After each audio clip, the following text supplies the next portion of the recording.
3 reasons why elective plastic surgery is right for you. 1.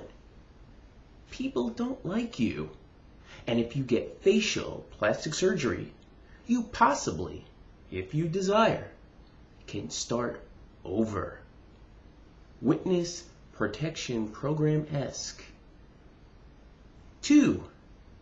You're wealthy and you're not sharing your money with me.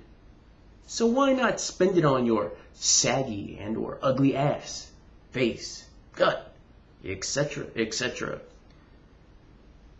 3. Anesthesia is risky.